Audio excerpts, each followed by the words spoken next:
이사야 18장 It's a dream, stupid.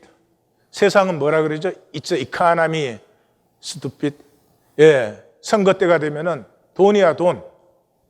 예, 돈을 많이 벌게 하는 데가 당선이 되게 됐다 그렇게 하는 거죠. 근데 that's stupid. 꿈이에요. 세상은 우리로 잘못 살게 합니다. 그래서 다들 열심히 살아요.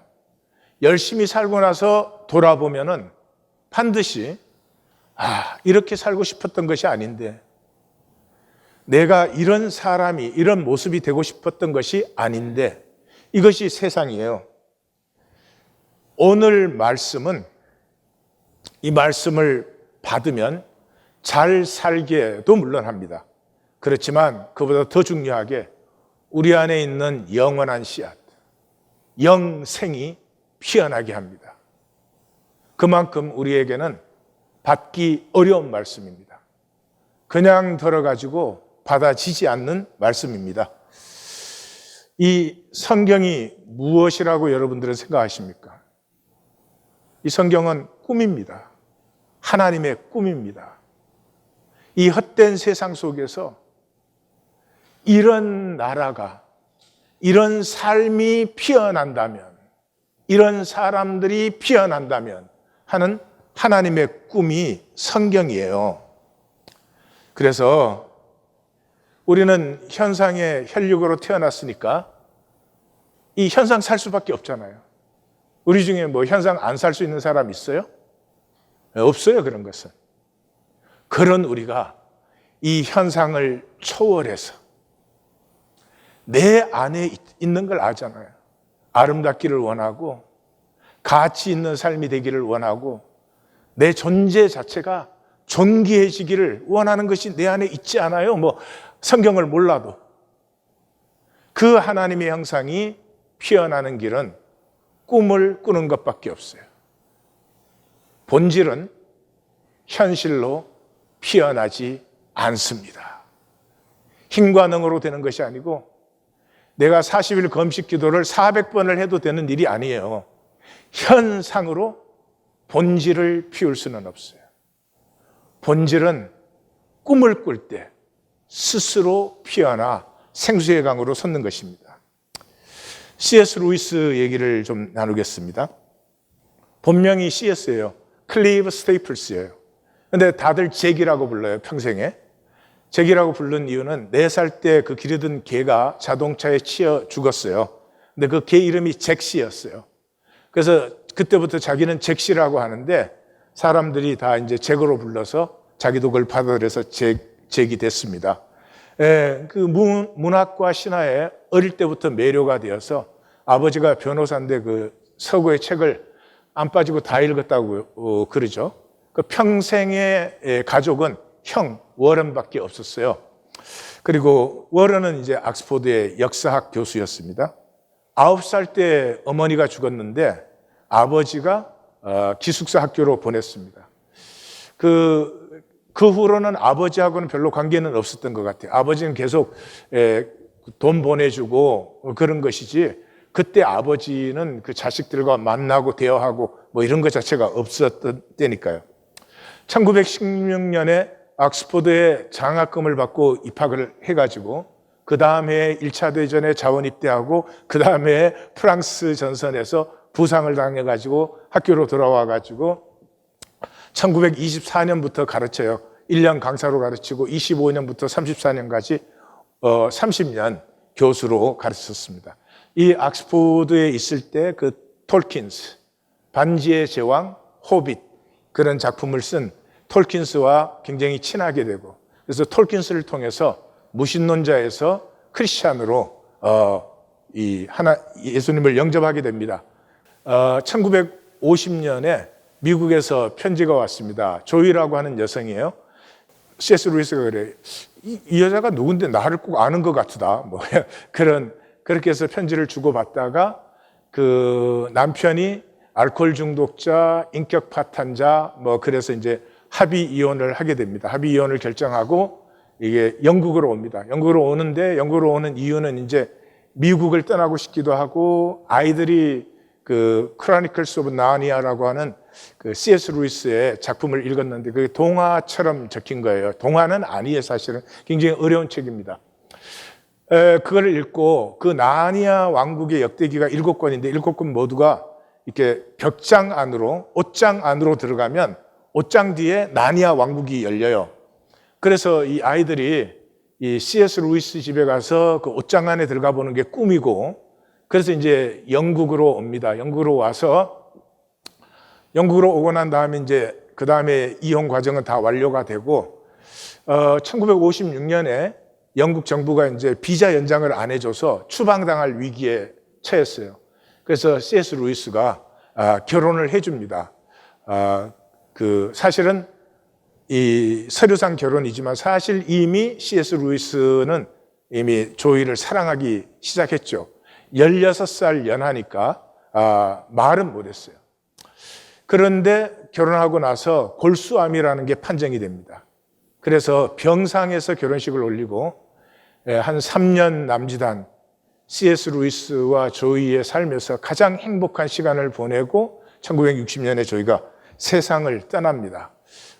19세기 말 20세기 초 옥스포드의 교수회관은 거룩하고 점잖하고 그런 곳에 이 조이가 나타남이 이미 심상치 않습니다. 거기 들어오자마자 루이스 그러고 찾아요. 근데 거기서 그렇게 사람을 부르면 안 되는 거죠. 아무도 대답을 못 해요. 그러니까 여기 루이스 없어. 그러니까 이 겨우 C.S. 루이스가 이렇게 손을 이렇게 그렇게 이방인으로 나타난 이 조이가 너 여기서 뭐 하니? 그러니까 그 똑똑한 C.S. 루이스가 나 여기서 가르친다 그래요. 그게 무슨 말이었죠? 조이가 알아봤어요. C.S. 루이스가 그 지성, 그 학업, 그 성공, 그 모든 것이 자기의 벽을, 자기를 보호하는 보호막을 쌓기 위해서. 그래서 아무도 너를 타치 못해. 아무도 너에게 가까이 오지 못하잖아. 그걸 몰라? 인격과 인격이 만나는 것은 아픔이 있습니다. 왜요? 다르니까. 똑같으면 아픔이 없겠죠. 다르니까. 고통을 향해서 문을 여는 것이 사랑이에요. 그때 여는 것은 진정한 자기죠. 그래서 C.S. 루이스가 이 조이를 통해서 만납니다. 9살 때 엄마가 죽었을 때 너무 아팠어요. 울지도 못했어요. 그리고 그때로부터 학업을 쌓고 명성을 쌓고 지성을 쌓고 존경받는 지위를 갖게 되는 것은 아무도 자기를 아프지 못하게 하려고, 아무도 나를 아프게 하지 못하면 나는 아무와도 관계는 없는 것이죠. 인간은 고난을 선택할 때 위대해집니다. 인간은 고난을 선택할 수 없습니다. 그런데 꿈을 품을 때 인간은 고난을 선택합니다. 부모는 고난을 기꺼이 받죠. 왜? 자식에게 꿈을 품기 때문입니다. 꿈으로 아픔을 선택하는 것, 그것이 사랑입니다. 밤하늘을 올려다본다. 이 모든 광대한 시간과 공간 속에서 찾아보라고 해도 그녀의 얼굴, 그녀의 목소리, 그녀의 손길을 찾아낼 수 없다는 사실보다 더 확실한 게 어디 있겠는가? 그녀는 죽었다. 죽어버린 것이다. 그것이 그렇게 알기 어려운 말인가? 너무 아파서 이 분명한 현실을 받아들이지 못합니다. 그러나 이 고통에서 마지막에 보시면 루이스는 이 고통은 내가 선택한 것이다 라고 말을 합니다. 이사야 18장은 본질을 피우는 꿈입니다. 이미 말씀드렸지만 본질은 현상으로는 절대 피어나지 않습니다. 내가 이 세상에서 어떤 성공을 거두었어도, 사람들에게 어떤 존경을 받는다고 해도 내 본질이 피어난 것은 아닙니다. 왜냐 그러면 내 본질은 내 노력으로 피울 수 있는 것이 아니기 때문입니다. 내 안에 있는 본질은 꿈. 사실은 모든 꿈은 하나님의 꿈이에요. 더 아름답기를 원하고 더 가치 있기를 원하고 더 존귀하기를 원하는 것은 전부가 하나님 형상에서 나온 것이. 하나님의 꿈을 품을 때 내 안에 있는 하나님의 형상은 피어나는 것이지 내가 만들 수 있는 것이 결코 아니에요. 그래서 이사야 18장은 역사 너머의 비전을 보고 있어요. 다시 말하면 이런 거예요. 이사야 선지자가 역사 얘기를 하는데 역사 얘기를 하면은 그 다음에 어떤 일들이 일어날지가 저절로 보이는 거예요. 왜냐 그러면 뭐 인간 역사 그렇게 어렵고 오묘하고 그러지 않아요. 그냥 푸틴이 전쟁 일으키면은 저거 갖고 자기 독재 강화하고 뭐 이런 게 당연한 거잖아요. 그런 거죠. 그래서 이사야가 지금 현재 역사를 얘기를 하는데 이 역사 후에 이런 일들이 그냥 줄줄줄 일어나겠구나. 자기도 모르게 비전이 막 따라 나오는 거예요. 그래서 이 역사를 얘기할 때는 구스와 애굽이 지금 따로거든요. 따로 나오지만은 종말의 비전에 들어가 버리면 구스나 애굽이나 결국은 똑같은 운명이다 이렇게 되는 거죠. 이때가 피안키라고 하는 구스의 왕이 지배할 때입니다. 하 이집트, 상 이집트, 고대의 역사는 그렇게 했어요. 지금은 이집트, 수단, 이디오피아 그렇게 하잖아요. 그 전에는 하 이집트, 상 이집트밖에 없었어요. 그 하상은 나일강의 상류 하류를 따라서, 그래서 하 이집트가 애굽이고 상 이집트가 구스죠. 구스인데 이 피안키가 그 애굽의 금강을 차지하면서 이 728년에 멤피스는 나일강이 흘러서 삼각주로 강이 쫙 나누어지는 그 지점에 있는 도시예요. 그래서 이게 애굽의 중심 도시죠.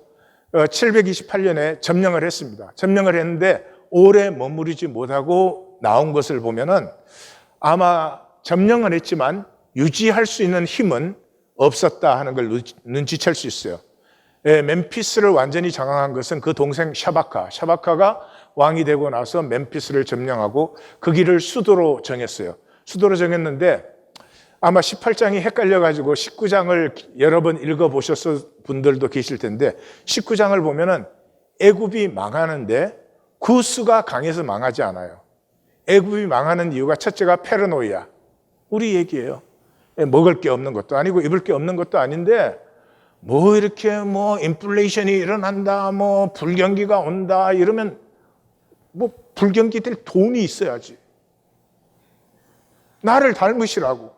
응? 거지 아버지가 그랬대잖아 아들한테. 넌 참 행복하다. 불타는 집을 보고 탈 집도 없고 말이야. 응? 잠깐 있는 세상에 뭘 가졌다, 이루었다, 세웠다. Enjoy it. 그게 나는 아니요. 근데 그게 나가 되면은 이제 문제죠. 이게 나니까. 나는 이런 집 정도는 가져야 돼. 나는 뭐 이런 지위는 누려야 돼. 사람에게 이런 인정은 받아야 돼. 그게 흔들리니까 페르노이아. 참 재밌지 않아요, 성경이. 19장에 애굽이 망하는데 첫째 이유가 페르노이아. 그러니까 막 무당 찾아가고 점쟁이 찾아가고 난리가 일어나요. 거기에 하나님이 애굽이 그동안 한 짓을 생각해서 나일강의 가뭄을 슬쩍 주십니다. 그러니까 그냥 막 팍싹 무너져 내리는 거죠. 그러니까 구스가 강했던 건 아니에요. 그래서 이 샤바카가 멤피스의 수도를 정하자마자 외교전을 맹렬하게 펼쳤습니다. 그래서 아수르에도 보내고 유다, 다른 데도 보냈지만 그 두 군데가 제일 중요하죠. 지금 애국과 관계에서는. 그런데 마침 711년에 이제 아수도시 반란을 일으켰잖아요. 그러니까 그 왕 야마니가 사르곤에게 이 진압을 당해가지고 애굽으로 도망을 갔습니다. 애굽으로 도망을 갔는데 그때는 애굽에 구스가 장악을 하고 있으니까 이걸 잡아가지고 아수르에 보내주면서 우리 뭐 피차에 건드리지 말자. 유다도 너희들도 애굽 편 들지 말라 하는 이런 사자를 보냈죠. 슬프다 구스, 강 건너 날개치는 소리 나는 땅이야. 왜 슬퍼요?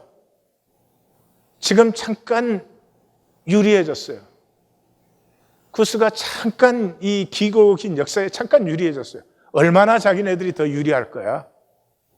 유리해졌을 때 오히려 애굽을 도와주고 좋은 관계를 맺으면 피차에 편안하고 행복하게 살 텐데, 지금 조금 상황 좋아졌다고 그 치고 들어가서 그 하는 짓, 벌떼같이 소리나 내면서 이 카누나 젓고 댕기는 사람들이 슬퍼요.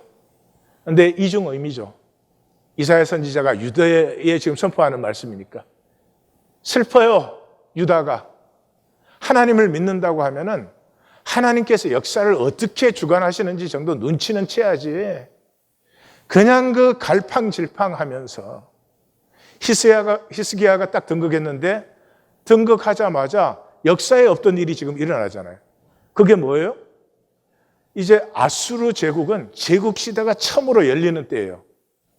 그러니까 그것만 해도 이상한데 벌써 지금 아수르가 쇠퇴해져 가지고 사방에서 반란이 일어나요. 그래서 무라닥 발라단 같은 경우는 잠시지만 성공한 것으로 보이잖아요. 그리고 뭐 아스돗이 반란을 일으키죠. 곳곳에서 반기를 들죠. 이런 일이 없었죠. 그런데 그것만 해도 지금 혼란스러운데 애굽은 항상 그 자기로서 그냥 편안하고 든든한 땅이었는데 이 애굽 쪽에서도 이상한 소문이 들리고 세상에 구스가 사신을 보내가지고 너네들 애굽 말 듣지 마. 응? 이게 막 너무 혼란스럽습니다. 갈팡질팡하는 히스기야의 정권들, 그 정권의 총리들이 혼나는 게 어디서 나오죠? 22장에서 나오죠. 그래서 갈대배로 그 사자를 민첩하게 보내요. 그게 뭐를 이루는 것처럼. 지금 파닥파닥 하다 그냥 끝나는 건데. 강들이 흘린 나누인 나라. 강들이 이렇게 삼각지로 흘리는 거는 바벨론하고 애굽밖에 없어요. 장대하고 준수한 백성. 이것은 구스에게 써진 말이고 또 후반기로 가면 페르시아에 써진 말이죠. 시초부터 두려운 강성 대적받는 이건 아수르예요. 그러니까 이게 어떤 개체의 나라가 아니고 이사야 선지자가 이 세상의 어리석은 짓거리들을 얘기를 하니까 이 세상은 이제 이런 짓거리들을 계속할 것이라는 것이 뭐 저절로 떠오르죠.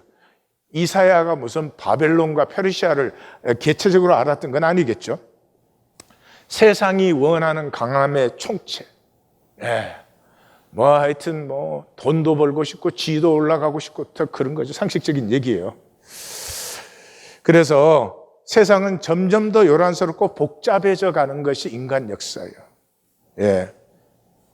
그리고 그 복잡해지는 역사 속에 요리조리 피겨라웃을 잘해가지고 잠시 좀 이익을 많이 챙기면 그게 무슨 인생의 목적이 되는 것처럼. 할 수 있으면 좋은 일이고 그런 일을 했으면 많은 사람을 도우시고 좋은 일을 하세요. 자기 생명을 광대하게 만드세요. 그렇지만 그것이 인생의 목적은 아니죠. 그래서 이미 17장에서 나왔잖아요. 슬프다 많은 민족이 소동하였으되 바다에 파도치는 소리같이 요동하였고 열방이 충돌하였는데 큰 물이 일어난 것처럼 충돌했다. 다니엘서도 맨 마지막이 뭐예요? 다니엘아 마지막 때까지 이 말을 간수하고 이거를 봉함. 마지막 때 이 말씀이 이루어지는 것을 모두가 볼 것이니까 잘 간수해라. 근데 그게 뭐예요? 사람이 빨리 왕래하며 지식이 더하리라. 현상은 에너지 파동이에요. 이 꽃이 이렇게 있는 것도 요 안에는 지금 그 원자들이 이렇게 바이브레이트하고 스핀하고 카운터 스피드하고 이렇게 해서 이런 현상이 지금 잠깐 보이는 거예요. 근데 그 에너지 파동이 멈추는 순간에 이건 사라져 버려요. 그래서 이 현상은 막 빨리 움직이고 왕성하면은 막 뭐가 된 것 같은 그런 거짓을 가져요.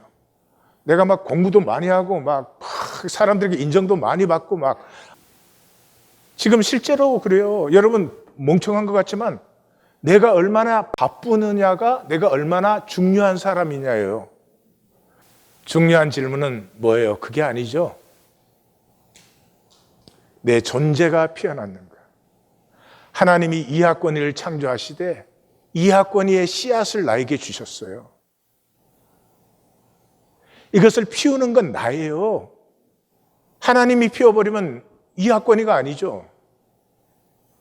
이 씨앗을 가꾸고 피우는 건 나란 말이에요. 싹만 열리면 돼요. 왜냐 그러면 하나님의 생명이기 때문에 죽지 않아요. 폐할 수 없어요. 무한 영원히 피어나는 거예요. 싹만 틔우면 돼요. 이 현상 삶의 목적은 하나님이 주신 이 하나님의 형상의 씨앗이 싹만 트는 거예요. 언제까지? 지금 현상이니까 멈출 때까지. 멈추는 순간이 나뉘는 순간이에요. 그때 생명 씨앗을 틔우지 않고 이 사람 보는 현상, 바이브레이션, 스핀 많이 만든 사람, 그 순간에 그냥 쓰러져 버려요. 그리고 씨앗 하나만 영원히 그대로 있는 거죠. 모든 것과 단절되어 있고 모든 것과 교통이 없는 바깥 어두운 곳에서 슬피 울며 이를 갈리라. 그렇든지 아니면 하나님이 창조한 이하권이가 열리든지 그때 이름은 새 이름이에요. 본질의 이하권이가 열려요. 이건 무한 영원하고 무한 영원히 피어나는 복이에요. 세상 모든 거민 지상의 모든 너희여 산 위의 기치를 보고 나팔 소리를 들으라. 여호와는 처소에서 조용히 감찰함이 해가 세상을 보듯이 구름이 세상을 보듯이. 여러분 해가 세상 보는데 뭐라고 그래요? 간섭이요? 그냥 가만 보고 있잖아요. 요란을 떨면 뭐가 되는 것 같지만 뭐가 좀 수입이 올라가면 해, 그리고 수입이 좀 내려가면 또 난리가 나지만 그런 경거망동에 속지 말고 비가 오나 눈이 오나 좋았든 안 좋았든 그 모든 것 속에서 천천히 흐르고 있는 하나님의 경영을, 하나님이 무엇을 행하고 계시는지를 보라. 하나님의 꿈이 이루어지고 있는 거예요. 꿈의 반대는 현실이죠. 현실이 뭐예요? 이익계산이에요. 이익계산. 여기 눈이 딱 가려가지고 지금 이익이냐 손해냐밖에 아무것도 안 보여요. 이익 손해라는 게 뭘 말해요? 내 것. 내게 이익이냐 내게 손해냐는 거예요. 내 것이니까 단절되어 있지. 어리석은 내게 무엇이 있든지 우리의 것으로 누릴 때 아름다워지고 사람들이 존경하는 거예요. 그런데 그 뭐가 도대체 있어서 내 것밖에 모르냐고. 얼마나 천박해. 그런 삶의 하나님은 나와 함께 꿈을 꾸자고 초청하는 거예요. 함께 꿈을 꾸면 하나가 되죠. 문제는 꿈을 꾸는 것은 아픈 것이에요. 꿈을 꾸면 아파요. 그래서 꿈을 꾸지 않습니다. 사람들은 허무한 욕망, 세상을 욕망해요. 세상을 욕망하는 만큼 꿈은 죽어버립니다. 대개 자기 꿈이 뭔지도 모르죠. 꿈 그러면 너무 낯설죠. 추수전에 꽃이 지고 익을 때 연한 가지가 펴질 때 내가 찍어버린다. 독수리와 덜짐승의 여름과 겨울의 밥이 되리라. 결코 서지 못하는 인간 역사. 알렉산더 같은 경우는 지구를 덮을 것 같았어요. 그래도 끝나죠. 그게 인간 도모의 귀결이에요. 근데 그 끝날 때는 그냥 끝나는 게 아니라 너무나 처참하죠. 그때 만군의 여호와의 날에 시온의 만군의 여호와께 예물을 드리러 열방이 나온다. 그래서 강물이 흘러나는 나라, 장대하고 준수한 백성, 시초부터 두렵고 강성하여 대적을 밟는 그 모든 나라, 세상의 강함이 진정한 강함을 보았을 때 그 앞에 나온다. 진정한 강함이 뭐예요? 십자가죠. 십자가 대적하는 사람 있어요? 십자가를 대적하고 욕하고 저건 나쁜 것이다 그런 사람이 있다면 그건 병자지 절대로 정상적인 사람은 아니죠. 진정한 강함을 모르는 세상은 그냥 그 현상적인 강함을 나타내려고 난리를 칩니다. 그걸 완성시킨 나라가 로마 제국이에요. 그래서 역사가들의 그 중심 질문이 왜 로마가 망했는가? 이 원인을 어떻게 잡느냐에 따라서 사가의 그 브랜치가 결정되는 거예요. 근데 지금은 뭐 로마 제국 정도가 아니죠. 시장 제국이 이루어졌으니까. 마켓 엠파이어. 정말 저는 이해는 안 가는데요. 99%의 사람이 그렇게 살아요. 시장 제국. 소비가 모든 척도예요. 소비가 교양의 척도예요. 인격의 척도고 능력의 척도고 성공의 척도고 심지어 외모의 척도예요. 어떤 사람이 있었어요. 보니까 별로야. 그런데 옆에 있는 사람이 그러는 거예요. 저 사람이 3천만 불짜리 야트를 가졌대. 그리고 다시 보면 굉장히 잘생겨 보여요. 여러분, 우리가 얼마나 이렇게 미쳐 있는지, 세뇌되어 있는지 여러분 모르시죠? 그걸 위해서 목숨 걸고 살고 있어요. 내 속에 피어야 될 영원한 생명이 있는 것은 알지도 못한 채. 현상에 속지 말고 생명의 꿈을 품으십시오. 현상이 우리에게 주는 게 뭐예요? 두려움과 불안과 열등의식이지. 현상은 항상 우리가 만든 인조, artificial standard가 있잖아요. 네? 여자는 뭐 이렇게 생겨야 예쁜 거다. 항상 그 스탠다드가 있어요. 그게 그 매거진 화보에 나오는 거잖아요. 그 매거진 화보에 나오는 사진은 일단 그걸 찍기 위해서 한 3, 4개월 다이어트를 해요. 그 다음에 한 6박 7일 이 피부를 받아. 그 다음에 미장원 가서 머리 만드는데 2박 3일 걸려. 그리고 온갖 걸 갖다 붙이고 한 다음에 사진을 그 모델 한 사람당 수백만 장을 찍어요. 실제예요. 수백만 장 찍으면 나도 한 장은 잘 나온다. 아니 이것들이 보통 비웃는 게 아니구만 정말.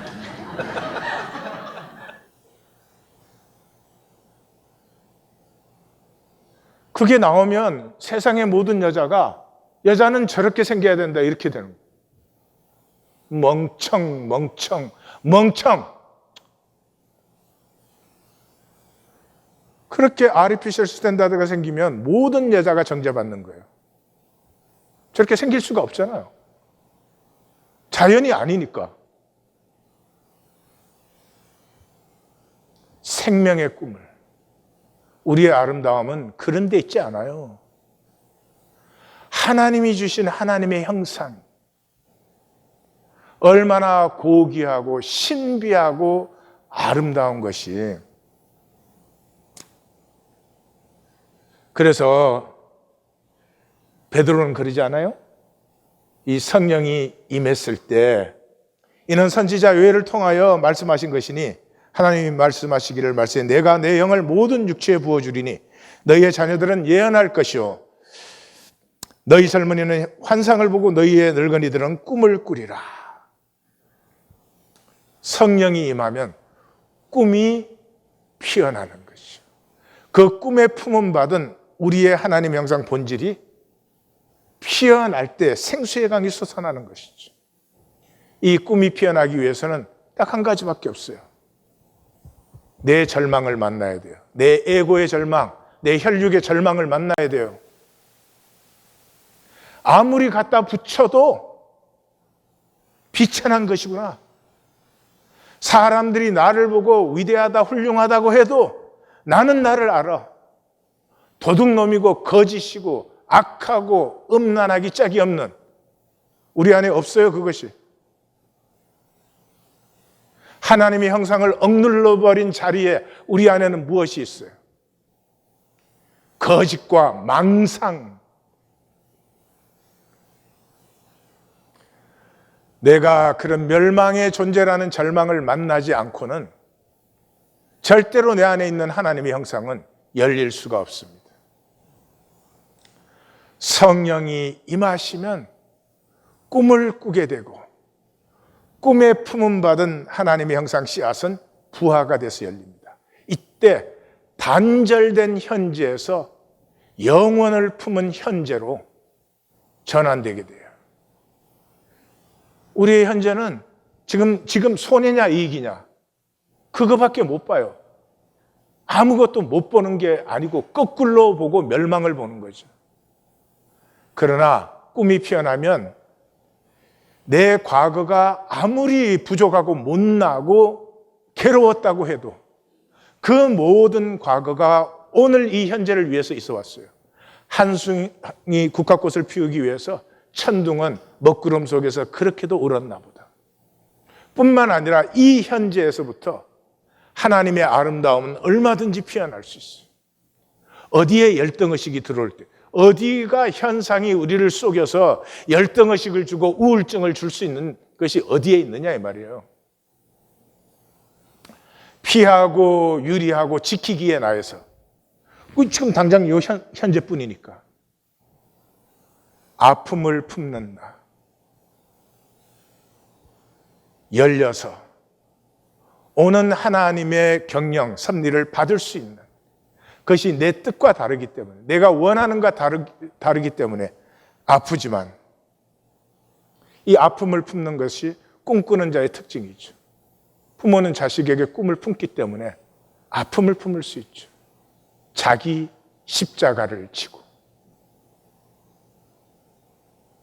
자기 십자가를 질 수 있을 때, 그때만 하나님이 창조한 이하권위가 피어날 수 있어요. 그 열매는 본질의 회복이죠. 본질은 뭐예요? 하나님이죠. 우리 모두 하나님에게서 나온 하나님이죠. 그러므로 코이노니아가 이루어져요. 1820 데일리 브레드는 우리의 꿈이에요. 저는 프로그램 하자가 아니에요. 우리의 꿈이에요. 내 곁에 있는 한 사람이라도 내가 진정으로 진실로 교통할 수 있다면, 보이기로 작전 짜고 표정 지어주고 말해주고가 아니라 만나면 그냥 가슴이 통할 수 있다면, 100% 통하라는 거 아니에요. 100% 통하는 건 통하는 게 아니에요. 서로가 없는 것이지. 자기가 있음에도 불구하고 1%가 통할 때,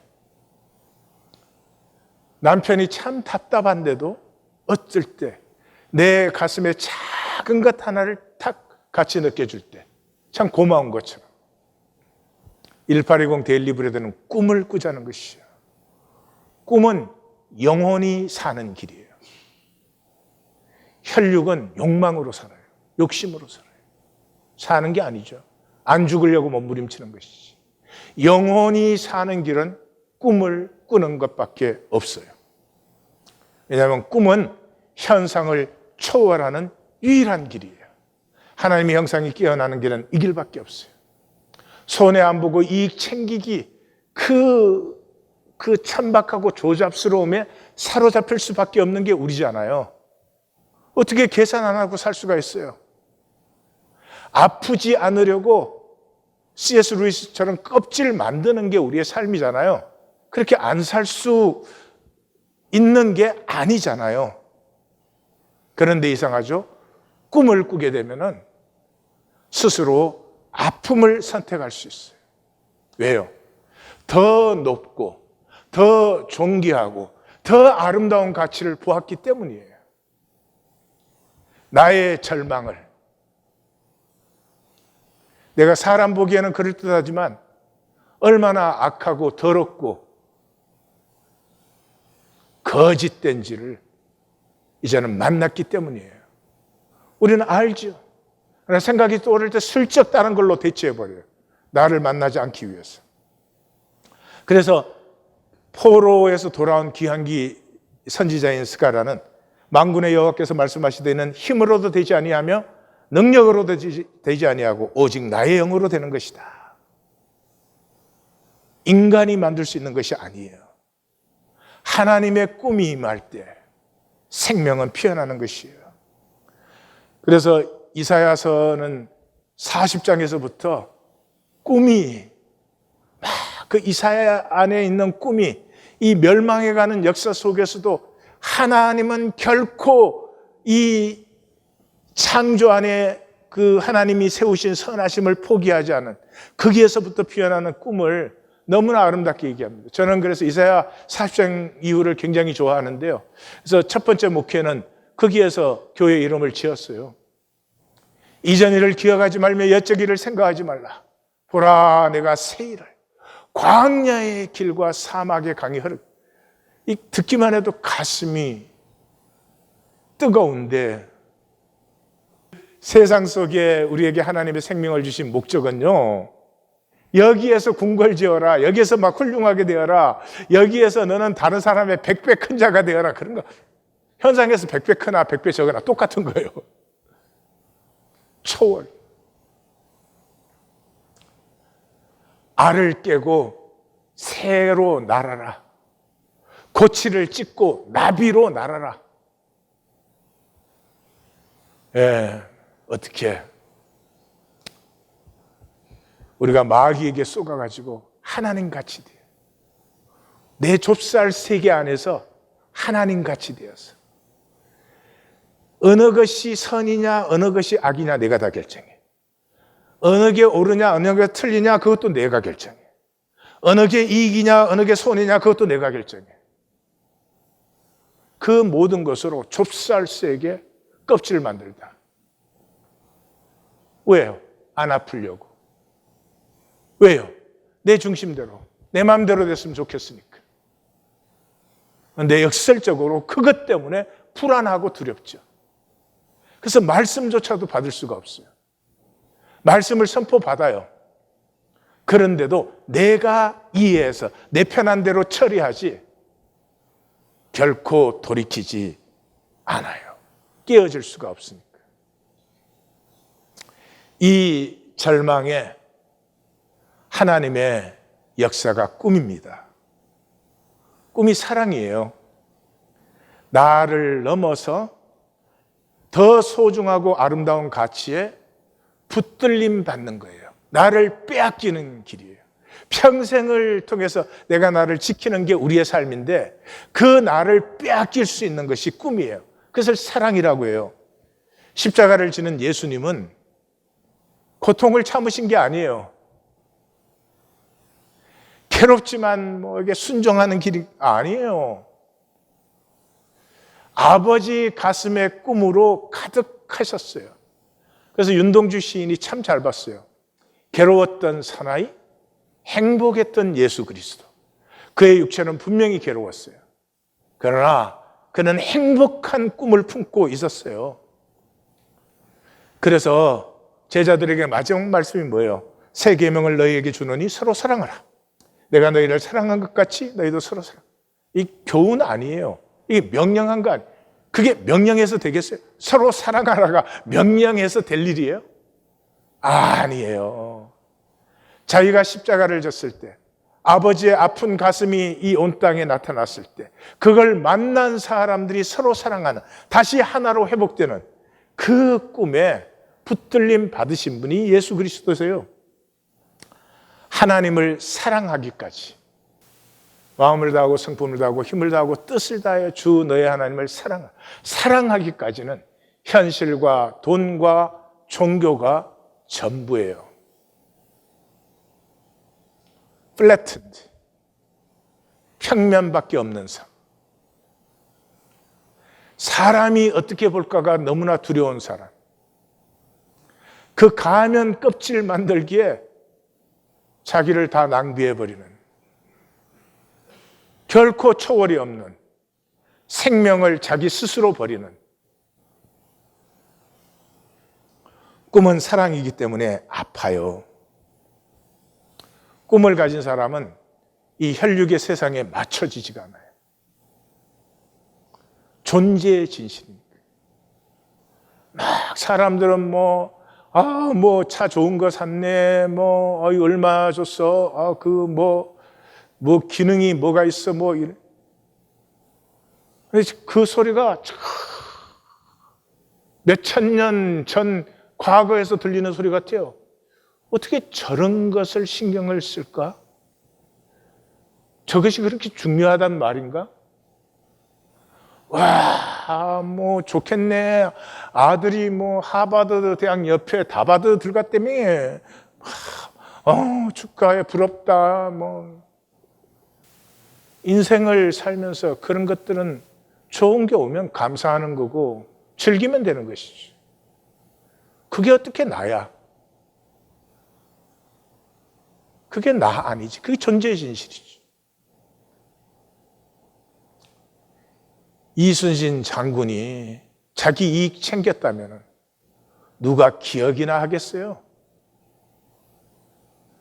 근데 우리는 모두 이순신 장군을 기억합니다. 존재를 피웠기 때문에. 저는 장례식을 마치고 돌아올 때마다 참 이상해요. 그 장례식 하는 동안 내내 그 얼굴을 봤잖아요. 근데 시신의 얼굴 기억되는 분 있어요? 그 시체의 얼굴이 기억되는 분 있느냐고요? 절대 기억이 안 돼요. 실제가 아니니까요. 히브리서 기자는 이걸 아주 잘 표현하죠. 멀리서 보는 것을 환영하고 있었어요. 여기가 본향이 아니기 때문에 본향을 찾는 삶이었어요.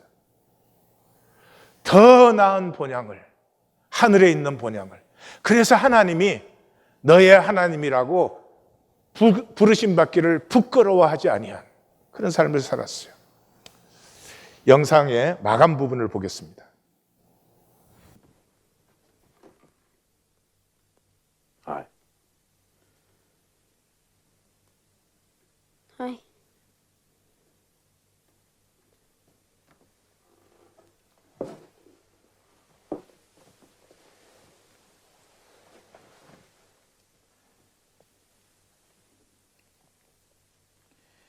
When my mother died, I was your age. I thought that if I prayed for her to get better, and if I really believed she'd get better, then she wouldn't die. But she did. It doesn't work. No, it doesn't work. I don't care. I loved your mother very much. Perhaps I loved her too much. She knew that. She said to me, "Is it worth it?" She knew what it would be like later. Doesn't seem fair, does it? I don't see why she had to get sick. No, nor me.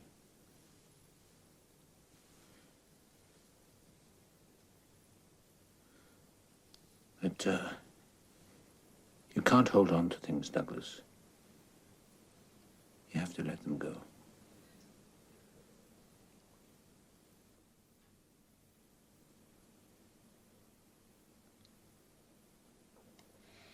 Jack, Mm-hmm. do you believe in heaven?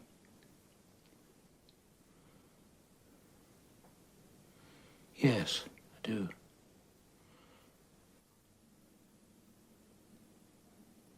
I don't believe in heaven. That's okay.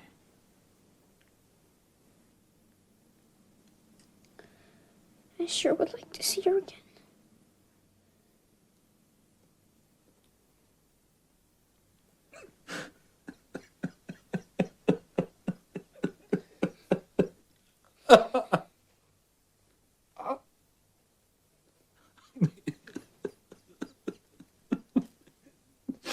me to.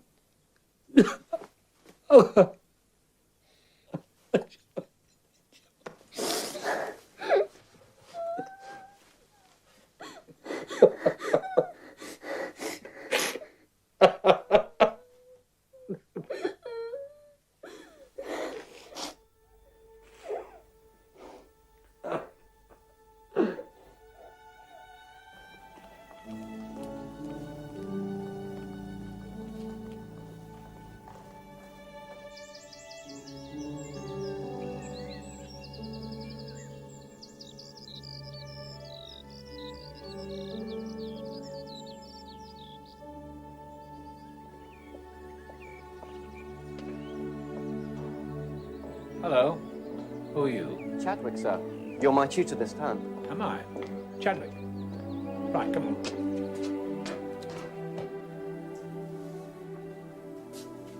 Chadwick, you say? Yes, sir. Sit down.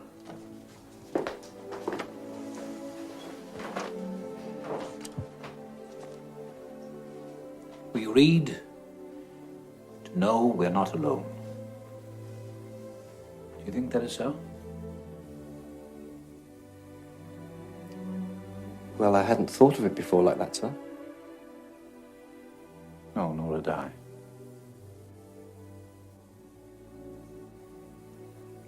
I suppose some people would say we love to know we're not alone.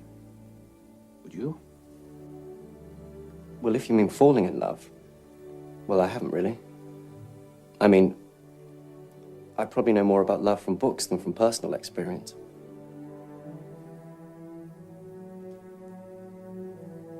Go on. I'm listening. Well, I don't think any of us want to be alone.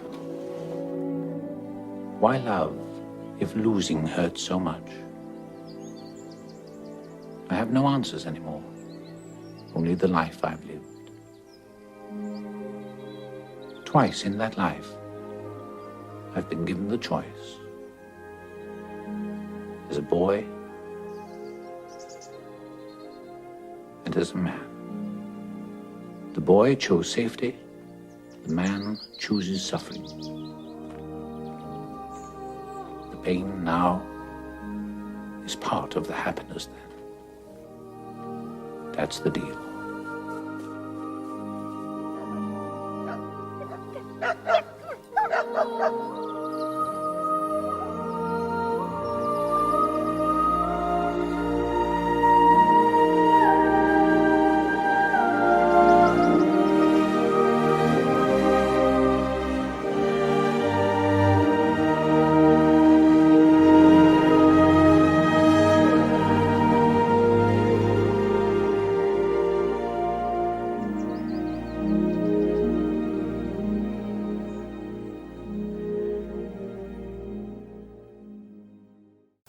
C.S. 루이스가 명강연자였죠. 유럽 전체에서 C.S. 루이스의 강연을 들으려고 왔으니까.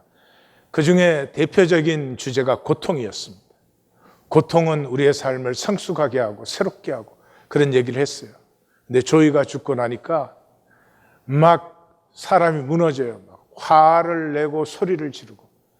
그러니까 그 형이 야, 너도 힘들지만 애가 어떻게 됐는지 애는 좀 봐야 되는 거 아니냐? 그 정신이 푸득 뜨는데, 그러니까 애가 어디 있는 것도 잊어먹었어요. 그래서 C.S. 루이스 집에 왔을 때 그 아이가 갔던 그 다락방 옷장 앞으로 달려가니까 아이가 그 앞에서 너무나 아프고 힘들어서 울지도 못하고 있어요. 그때 9살 때 엄마가 죽었을 때 얼마나 자기가 무섭고 힘들었는지 얘기하면서 그때 터지지 않은 울음이 비로소 터집니다. 그 울음에 아이를 품어줘서 아이도 함께 울 수 있게 됩니다. 하나가 된 거죠. 하나가 지식으로 되는 것인가 묻습니다. 자기도 그렇게 생각을 했습니다. 지식을 추구했습니다. 근데 하나가 되는 것은 지식이 아니라 사랑이라는 것을 만났어요. 사랑이라고 할 때 그건 답이 아니에요. 답을 말한 게 아니에요. 선택을 얘기한 것이에요. 자기 일생에 두 번의 큰 선택을 했습니다. 한 번은 어린아이로, 한 번은 성인으로. 어린아이 때는 세이프티, 안전을 선택했습니다. 아픈 것이 너무 힘들어서. 그러나 성인이 되었을 때 자기는 suffering, 고통을 선택했습니다. 아플 줄 알았죠. 죽어가는 조이와 결혼하고 사랑할 때는 아픔을 바라보고 있었죠. 심지어 조이가 물어요. 이것이 그만한 가치가 있느냐? 잠깐의 이 사랑의 기쁨이 평생의 아픔이 될 텐데.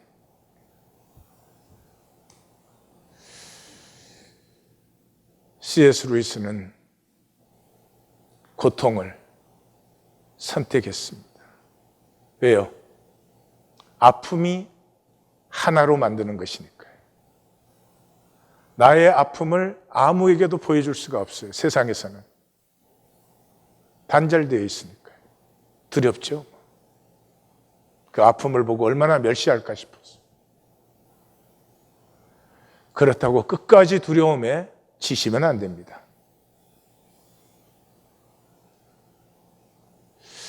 이 모든 것을 초월하게 하는 것은 꿈입니다. 꿈이 없이는 고통을 선택할 수 없으며 사랑할 수 없습니다. 그러나 그것보다 더 아픈 진실이 있습니다. 우리들은 환자들이에요. 그래서 돌이킬 수가 없어요. 평생 동안 내가 살고 지켜온 이 삶을 절대로 떠날 수가 없어요. 내가 살고 지켜온 삶을 떠난다는 것은 unknown, 전혀 모르는 세계로 들어가야 되는데 우리 중에 그렇게 들어갈 수 있는 사람은 아무도 없습니다. 왜요? 그 unknown 세계를 살 수 있는 것은 은혜예요. 그런데 우리에게는 은혜를 받을 힘이 없어요. 쌈겨졌어요, 세상에. 우리는 중독되어 있고 매일 중독 더 되어 가고 있어요. 은혜는 나를 새롭게 해요. 그냥 새로운 것이 아니라 radical newness예요. 그래서 우리는 은혜도 오염시켰어요. 설교 듣고 내 마음에 들고 내가 편안해지고 내가 생각한 게 맞았네 이러면 은혜 받았다 그래요. 아니요. 은혜는 쪼개어지고 새로워지는 것이에요.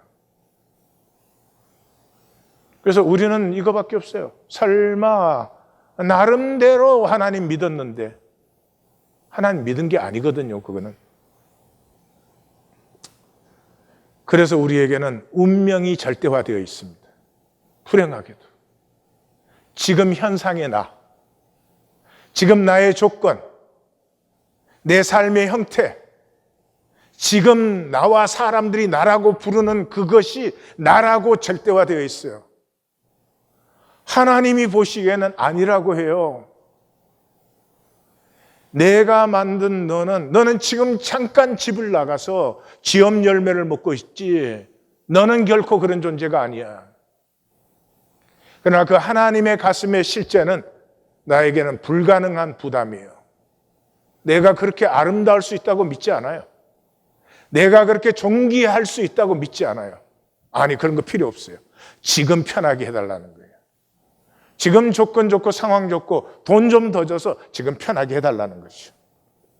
그것을 아셔야 됩니다. 그것을 정직하게 아셔야 됩니다. 내가 무엇하고 있는지, 근데 정말로 무엇을 원하는지 이 두 가지를 분명하게 직면하셔야 됩니다. 내가 뭘 하고 있는지를 다른 사람들에게 그럴듯하게 보이니까 뭘 하고 있다고 착각하시는 것이 아니고 내가 속이는 자요. 내가 가면을 쓰고 하나님까지도 속이는 자요. 그리고 그것을 지키기 위해서 모든 것을 왜곡시키는 거짓의 존재라고 하는 것을 만나시고. 그런데 내가 실제로 원하는 건 그게 정말 아니죠. 내 안에 있는 아름다움과 이 존귀함을 피우고 싶죠. 그것을 만나야 됩니다. 그 다음은 하나님의 역사입니다. 나의 절망을 만나야 내 안에 꿈이 피어나는 것입니다. 이 백성의 마음을 둔하게 하며 그들의 귀가 막히게 눈이 감기게 하라. 염려하건대 그들이 눈으로 보고 귀로 듣고 마음으로 깨닫고 다시 돌아와 고침을 받을까 하노라. 지금 이 상태를 가지고 뭔가를 조금 더 멋있게, 조금 더 은혜롭게, 조금 더 성숙하게 그따위 짓을 할까 봐 내가 염려된다. 그러므로 그 다음이 뭐예요? 황폐. 그 중에 10분의 1이 남아있어도 이것까지도 황폐되어서 나무가 배임을 당해도 그 거루투기가 남아있듯이 거룩한 씨가 이 땅에 거루투기니라. 너희의 종교적 깨달음이 아니야. 절망을, 애고의 절망을 만난 후에 새 역사야. 절망을 만나서 깨어졌을 때 그날에 피어나는 임마누엘이야. 그날에 비치는, 사망의 그늘에 비치는 빛이야. 그날에 이새의 줄기에서 새로 난 한 싹이야. 세계가 요동하고 구스 애굽도 소동하나 현상의 소울 안에 속지 말고 하나님의 꿈을 품고 그 종말 너머를 보라. 그래서 40장 후에는 꿈을 품고 묵묵히 고난을 받는 고난의 종의 그 꿈이 우리의 가슴을 사로잡는 것입니다. 기도하십시다.